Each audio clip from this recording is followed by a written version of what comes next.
Today we're going to be talking about the rebuilding of the temple of God.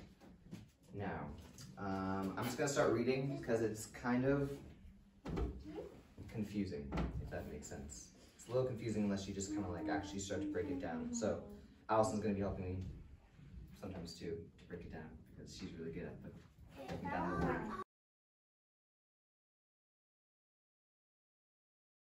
Now, when the adversaries of Judah and Benjamin heard that the descendants of the captivity were building the temple of the Lord God of Israel, they came to us. So these people really wanted to help the people, like the Jews. They wanted to help them build the temple because a long time ago, it was in probably, you guys probably went through that a little while ago, the temple of God was like destroyed, and it was destroyed by a king, Nebuchadnezzar. But now, King Cyrus, like, I don't know how many years before this, said that he really wanted the temple rebuilt. And these people, the adversaries of Judah and Benjamin, were like, oh, we want to help you build the temple. But the Jews are like, no, we don't really want you to help us build the temple like at all. We're going to do it ourselves because this is what our king instructed us and this is what God has told us. So they're trying to rebuild the temple. In the reign of Ahasuerus, in the beginning of his reign, they wrote an accusation against the inhabitants of Judah and Jerusalem. In the days of Artaxerxes also, Bishlam, Mithridath, Tabal, and the rest of their companions wrote to Artaxerxes, king of Persia, and the letter was written in Aramaic script and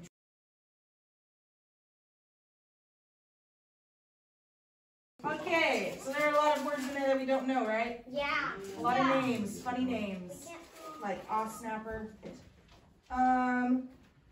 Some people don't want Jerusalem to be rebuilt. They don't want the temple to be rebuilt. And so these people, they write a letter to the king of Persia, and they're like, we have settled here and we don't want it to be rebuilt. Pretty much. Yes. Yeah. A lot of words for very simple kind of thing. I'm going to read 11. So this is a copy of the letter that they sent him to the king.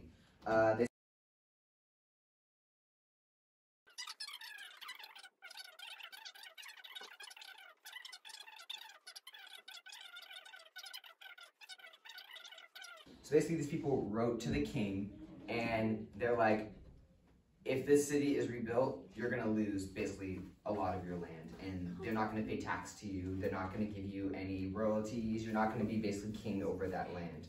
And it's not really a good thing, I guess, for a king to not be king over his entire land. Allison, do you want to read 17 through 22? Okay. So the king sent an answer. Okay, so these people wrote a letter to the king, and now the king is sending them a letter back. To Rehum, the commander, to Shimshai.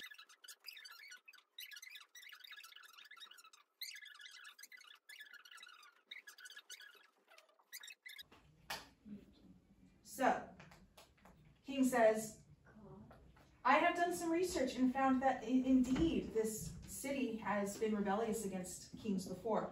So tell them to stop building until I give the order to start building again. And then it was a long time before they let him rebuild again. Wow.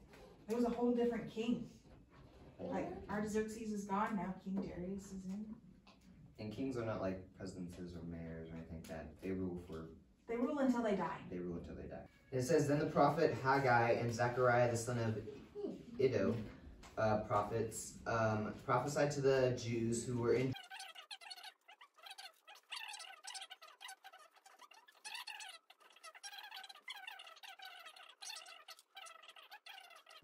and I'll also read that part.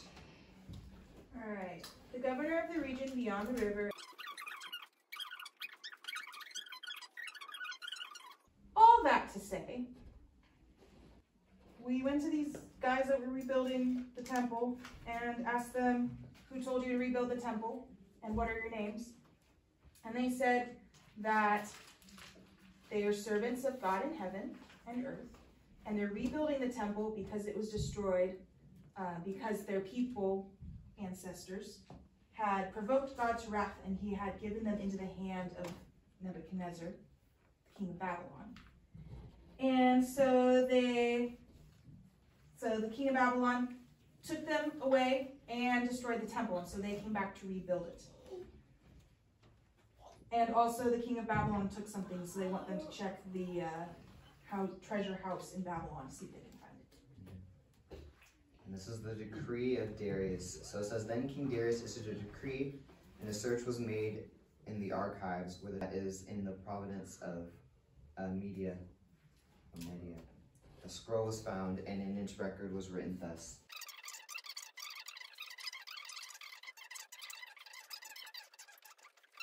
So, Darius basically, they told him to look inside the archives for basically proof that King Cyrus even said anything like this. He found proof. Cyrus basically said, hey, they need to build this temple. I'm issuing a decree. And Darius is like, okay, well, give them everything that they need. Lambs, bulls, wine, oil, everything that they need to rebuild this temple. And anyone who tries to stop them, take away one of the wood planks off of their house and hang them on it. So it's a little dark, but I mean, this was real for him, and this is real. Do you want to read? Tatnai, governor of the region beyond the river, Shethar-Boznai, and their companions diligently did according to what King Darius had said. Of this house of God. Okay, this is the sacrifices they did, guys. This is crazy. 100 bulls, 200 rams, 400 lambs, and as a sin offering for all Israel, 12 male goats, according to the number of tribes of Israel. They assigned the priests to their divisions and the Levites to their divisions over the service of God in Jerusalem, as it is written in the book of Moses. All right, so they finished the temple according to what the kings allowed them to do and decreed that they needed to do. And then they offered sacrifices to God, and then they assigned everybody to do their jobs. Cool. And then I'm going to finish this out.